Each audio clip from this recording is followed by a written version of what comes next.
سورہ بقرہ کی آیت نمبر 177 177 سے شروع کریں گے۔ سورہ بقرہ مکمل ہوگی اور سورہ آل عمران کا بھی کچھ حصہ انشاءاللہ العزیز تلاوت کریں گے۔ آج کی ہماری منزل جہاں سے شروع ہو رہی ہے آیت نمبر 177 سورہ بقرہ، یہ ایک بڑی بھرپور آیت کریمہ ہے جو ہمیں یہ بتاتی ہے کہ اسلام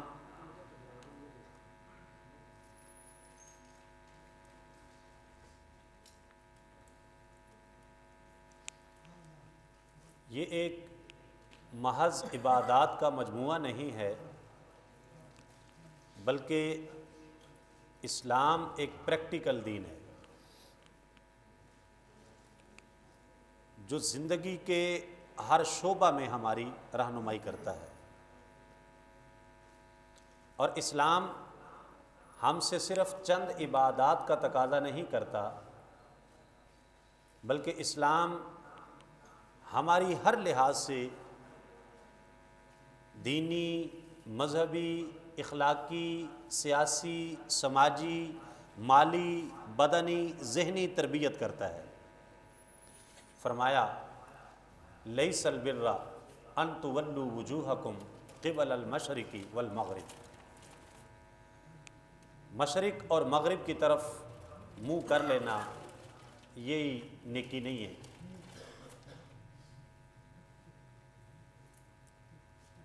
ولیکن البر، فرمایا نیکی یہ ہے من آمن باللہ، جو اللہ پر ایمان لائے۔ ایمان لانے کا صرف یہ مطلب نہیں ہے کہ زبان سے کہہ دیا میں اللہ پر ایمان لایا۔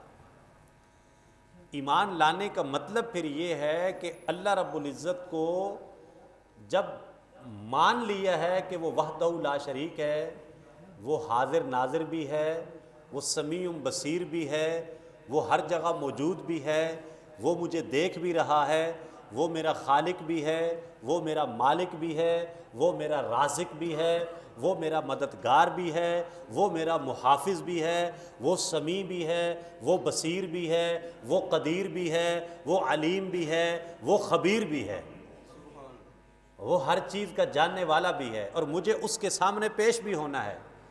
یہ نہیں کہ مسجد میں تو اللہ پر ایمان ہے لیکن دکان پر جب گئے تو پھر کہا جی وہ ساڈا دین ہے، اے ساڈا کام ہے۔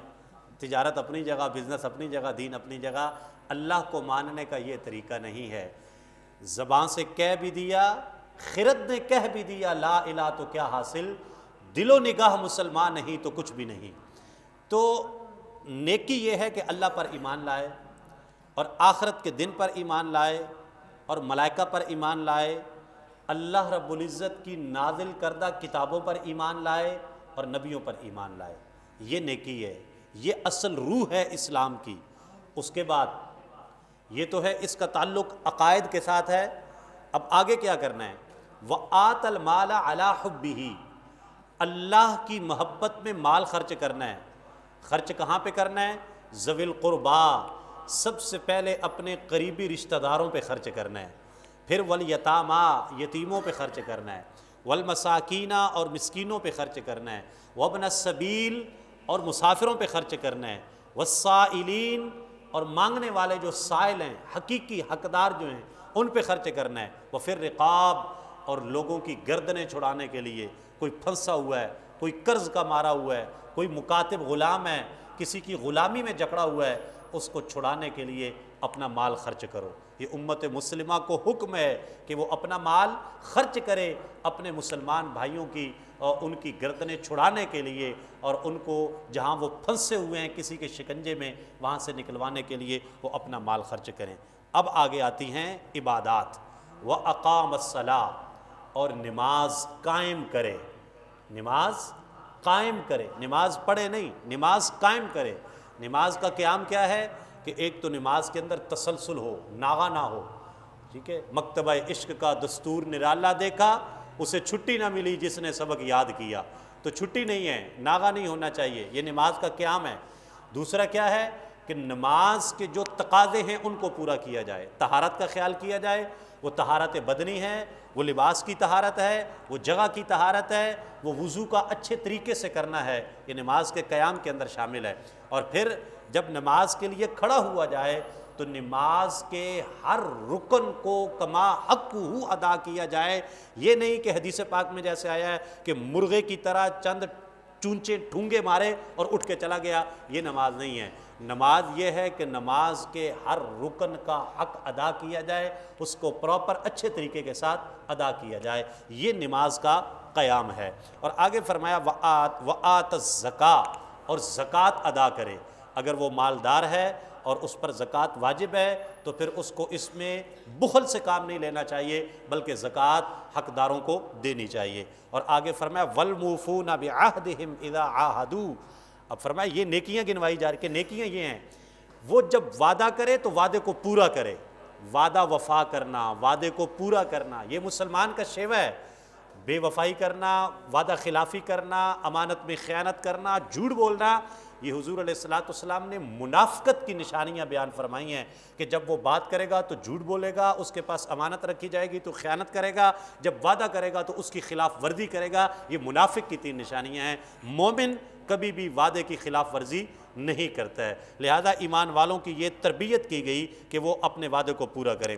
والصابرین فی البأساء والضراء وحین البأس، اور آگے بتایا گیا مصیبت میں، دکھ میں، تکلیف میں صبر سے کام لینا ہے، اس وقت صبر کرنا ہے، واویلا نہیں کرنا اور بے صبری نہیں کرنی۔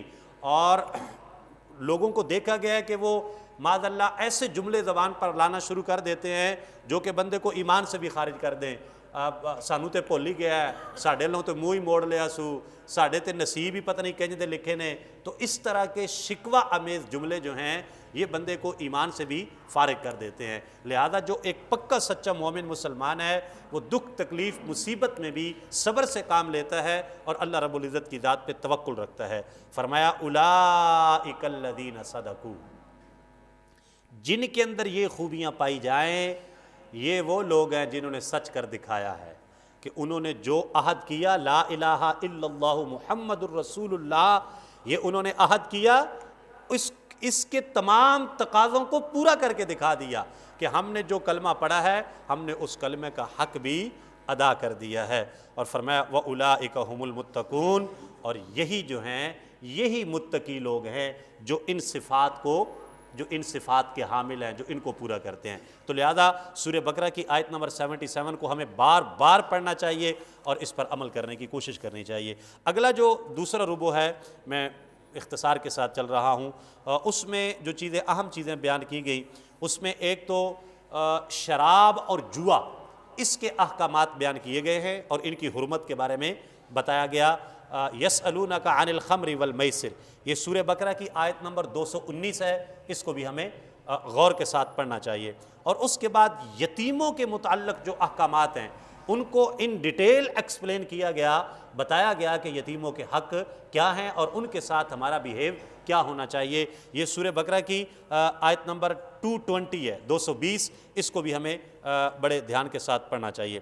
اس کے بعد جو آگے ایک ٹاپک شروع ہوتا ہے وہ ہماری آئلی زندگی، خاندانی جو ہماری لائف ہے، فیملی لائف ہے، اس کے متعلق ہے، اور اس کو بہت زیادہ توجہ کے ساتھ پڑھنے کی ضرورت ہے۔ وہ احکام ذرا تفصیلی ہیں، میں یہاں پہ ان کی تفصیل نہیں بیان کر سکتا، صرف اتنا کہوں گا کہ الطلاق مرتان، سورہ بقرہ کے یہ جو رکوع ہے اس کو غور کے ساتھ پڑھیں، بار بار پڑھیں، اور اس میں طلاق سے متعلق جو احکام ذکر کیے گئے ہیں ان کو لازمی سمجھیں، اپنے متعلقہ عالم دین کے پاس بیٹھیں، اس سے ٹائم لیں اور اس سے سمجھیں۔ اور خاص طور پر وہ نوجوان بچے جنہوں نے نکاح کر لیا یا جو کرنے کا ارادہ رکھتے ہیں وہ ان مسائل کو ضرور سمجھیں۔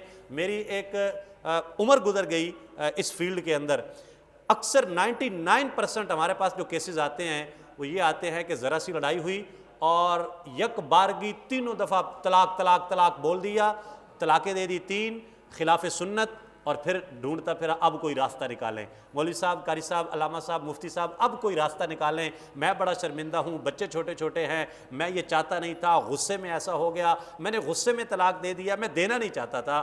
تو بھئی طلاق ہوتی غصے میں ہے۔ کبھی کسی نے اپنی زوجہ محترمہ کو پی سی ہوٹل میں بلا کے پیارا سا سوٹ دے کے ایک پھولوں کا گلدستہ پیش کر کے مٹھائی کا ڈبہ دے کے طلاق کبھی بھی نہیں دی ہے۔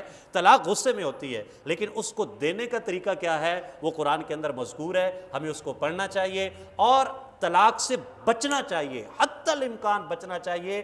اللہ تعالیٰ کو جائز کاموں میں سے سب سے ناپسند کام جو ہے وہ طلاق ہے، بیئر کرنا چاہیے مرد کو۔ اسی لیے عورت کے اوپر جو ہے وہ کہا گیا وَلِلرِّجَالِ عَلَيْهِنَّ دَرَجَةٌ، مردوں کو عورتوں پہ ایک درجہ فضیلت حاصل ہے، تو اس کو قوام پر الرجال قوامون علی النساء، مرد عورتوں پہ قوام ہے۔ مرد کے جو اعصاب ہوتے ہیں مضبوط ہوتے ہیں، اس کی تھنکنگ پاور مضبوط ہوتی ہے، مرد پریکٹیکل لائف کے اندر ہوتا ہے، اس کو عورت کی نسبت مضبوط کہا گیا ہے، تو اس کو اپنے اس مضبوطی والے وصف کا اظہار کرنا چاہیے۔ اور عورت کی کوئی چکنی چپڑی برداشت کرنی بھی پڑے تو کرنی چاہیے، لیکن یہ طلاق کی طرف نہیں جانا چاہیے۔ ان کیس اگر جانا بھی پڑ جائے تو قرآن مجید نے ان ڈیٹیل اس کو بیان کیا ہے کہ آپ نے کس طرح اس پروسیجر کو کمپلیٹ کرنا ہے، اس کو فالو کرنا چاہیے، نہ کہ خواہش نفس کو فالو کرتے ہوئے اپنے تمام معاملات کو بگاڑ لیا جائے۔ ربع ثالث جو ہے اس کے اندر جو سب سے امپورٹنٹ چیز، یہ ساری امپورٹنٹ ہے، سوری معاذ اللہ میں یہ نہیں کہوں گا کہ قرآن پاک کی یہ امپورٹنٹ ہے تو یہ امپورٹنٹ نہیں ہے، جو میں ڈسکرائب کرنا چاہتا ہوں وہ یہ ہے، فرمایا کہ حافظوا علی الصلوات والصلاۃ الوسطی وقوموا للہ قانتین۔ یہ سورہ بقرہ کی آیت نمبر 233 ہے، اس کو بڑے غور سے پڑھنا چاہیے، ضرور پڑھیں، اس کا ترجمہ بھی پڑھیں۔ حافظوا علی الصلوات، نماز کی حفاظت کرو، نماز کی حفاظت کرو، حفاظت کرو، نماز ضائع نہ ہو، نماز چھوٹے نہ، نماز خراب نہ ہو۔ والصلاۃ الوسطی، اور اسپیشلی کہا گیا کہ جو درمیانی نماز ہے اس کی حفاظت کرو کہ وہ نہ جانے پائے۔ اب درمیانی نماز کون سی ہے؟ فقہا کی اس بارے میں دو آراء ہیں۔ بعد نے کہا کہ درمیانی نماز سے مراد فجر کی نماز ہے، دو نمازیں خوب دن کے اندر ہیں، ظہر اور عصر، دو نمازیں رات میں ہیں، مغرب اور عشاء، اور فجر کی نماز رات جاری ہوتی ہے، دن آ رہا ہوتا ہے، اس وقت ہے، لہذا یہ درمیانی نماز ہے۔ اور بعد فقہا نے کہا کہ نہیں، اس سے مراد عصر کی نماز ہے کہ 5 نمازیں ہیں اور پانچوں میں سے درمیانی نماز جو بنتی ہے وہ عصر کی نماز بنتی ہے، اور بعد کا قول اس کے بارے میں ظہر کی نماز کے بارے میں بھی ہے۔ تو بہرحال نماز کی پابندی کرنی چاہیے۔ اور اس آیت کریمہ آیت نمبر 238 ہے، اس کا جو آخری حصہ ہے وہ بھی قابل توجہ ہے۔ کہا وقوموا للہ قانتین، اللہ کی بارگاہ میں ادب کے ساتھ کھڑے ہوا کرو۔ نماز بھی پڑھنی ہے اور اللہ کی بارگاہ میں ادب کے ساتھ کھڑے ہونا ہے۔ یہ میرے بچے ٹین ایجر اور یہ جو یوتھ ہے پیچھے سن رہے ہیں، جب ہم تراویحوں کے لیے کھڑے ہوتے ہیں تو وہ پیچھے کبڈی شروع کر دیتے ہیں، ان سے یہ اسپیشل ریکویسٹ ہے وقوموا للہ قانتین، کہ اللہ کی بارگاہ میں ادب کے ساتھ کھڑے ہوا کریں۔ یہ مسجد ہے، یہ دار الادب ہے، یہ ادب کی جگہ ہے، لسانس بھی آہستہ کے دربار نبی ہے، تو یہ تو اللہ کی بارگاہ ہے، اللہ کی بارگاہ میں کھڑے ہونا ہے، لہذا یہاں پہ ادب کے ساتھ، احترام کے ساتھ۔ کچھ میری بیٹیاں بھی اور بچے ہمارے وہ ولدالین کے بعد وہ بہت اونچی آواز سے آمین، تو آپ تھوڑا سا، اللہ رب العزت نے فرمایا کہ اپنی آواز کو پست رکھا کریں، اور حضور علیہ الصلوۃ والسلام نے فرمایا کہ خیر الامور اوسطها، بہترین کام درمیانہ کام ہے۔ تو آمین کے بارے میں کہا گیا کہ اپنی آمین کو فرشتوں کے ساتھ ملاؤ، تو جب ہم ولدالین کہتے ہیں تو فرشتے بھی آمین کہتے ہیں، یہ کرامن کاتبین جو بیٹھے ہوئے ہیں نا یہ بھی آمین کہتے ہیں، تو ہمیں اپنی آمین کو ان کی آمین کے ساتھ ملا دینا چاہیے۔ وہ آہستہ کہتے ہیں تو ہمیں بھی آہستہ کہہ لینا چاہیے، اور اگر اونچی بھی کہنا ہے تو اتنی آواز سے کہیں کہ خود آپ کو سنائی دے، جو ہے ایک وہ ڈسٹرب کراہت والا ماحول پیدا نہ ہو کہ جس سے لگے کہ یہ جو ہے کیا ہو رہا ہے۔ تو لہذا اس میں درمیانی راہ جو ہے اس کو اختیار کرنا چاہیے۔ اور آگے جو ہے اللہ کی راہ میں خرچ کرنے کے فضائل بیان کیے گئے۔ آخر میں جو چوتھا ربع ہے اس میں آیت الکرسی آتی ہے، اس کی بہت زیادہ فضیلت ہے۔ فرمایا گیا، حدیث پاک کے اندر آتا ہے، جو شخص ہر فرض نماز کے بعد آیت الکرسی پڑھے تو اس کو جنت میں داخل ہونے سے موت کے سوا کوئی چیز نہیں روک سکتی ہے۔ تو یہ تیسرے سپارے کے آغاز میں آیت الکرسی ہے، اس کو یاد کرنا چاہیے، پڑھنا چاہیے۔ اور اس کے بارے میں بھی کہا گیا کہ جب تم اپنے بستر پر لیٹنے لگو تو آیت الکرسی پوری پڑھ لیا کرو، ایک نگران فرشتہ اللہ تعالیٰ کی طرف سے برابر تمہاری حفاظت کرتا رہے گا اور صبح تک شیطان تمہارے پاس کبھی نہیں آ سکے گا۔ لہذا آیت الکرسی جو ہے اس کو پڑھنا چاہیے۔ آگے ربع خامس جو ہے، آخری ربع، اس میں جو ایک بڑی امپورٹنٹ آیت کریمہ ہے وہ ہے آیت تداین، جس کے اندر جو ہے وہ لین دین کے معاملات کو بڑی تفصیل کے ساتھ بیان کیا گیا، اور وہ ہے سورہ بقرہ کی آیت نمبر 282۔ اس کو آپ لازمی پڑھیں۔ جو لوگ ٹریڈ کرتے ہیں، ٹریڈ سے جن کا تعلق ہے، مالی معاملات سے جن کا تعلق ہے، بینکنگ کے ساتھ جن کا تعلق ہے، جن لوگوں کے اپنے بزنس ہیں، دکانیں ہیں، لین دین کرتے ہیں جو، ان کو آیت نمبر 282 کو بار بار پڑھنا چاہیے، اور اس کے معاملات کو ہر مسلمان کو سمجھنا چاہیے۔ ہمارے لین دین کے اندر جو دھوکے ہوتے ہیں، پریشانیاں ہوتی ہیں، ہمارے ساتھ ہاتھ ہو جاتا ہے، تو بسا اوقات اس کی وجوہات یہ ہوتی ہیں کہ ہم قرآن مجید کے احکامات سے دور ہوتے ہیں۔ قرآن مجید نے تجارت کے تفصیلی احکام آیت نمبر 282 کے اندر بیان کیے ہیں، ہمیں ان کو لازمی طور پہ پڑھنا چاہیے اور اس پر عمل کی کوشش کرنی چاہیے۔ آخر میں سورہ بقرہ کی جو آخری آیات ہیں بڑی ہی خوبصورت ہے، بڑا ہی پیارا رکوع ہے، لا یکلف اللہ نفسا الا وسعہا، کہ اللہ تعالیٰ کسی بھی جان پہ اس کی وسعت سے زیادہ اس پہ بوجھ نہیں ڈالتا ہے۔ اس کے آخر میں دعائیں ہیں، ربنا ولا تحمل علینا اصرا کما حملتہ علی الذین من قبلنا ربنا ولا تحملنا ما لا طاقۃ لنا بہ۔ یہ بڑی خوبصورت دعائیں ہیں، ان کو یاد کرنا چاہیے، پڑھنا چاہیے اور بار بار پڑھنا چاہیے اور ان پر عمل کی کوشش کرنی چاہیے۔ اللہ تعالیٰ مجھے آپ کو عمل کی توفیق عطا فرمائے۔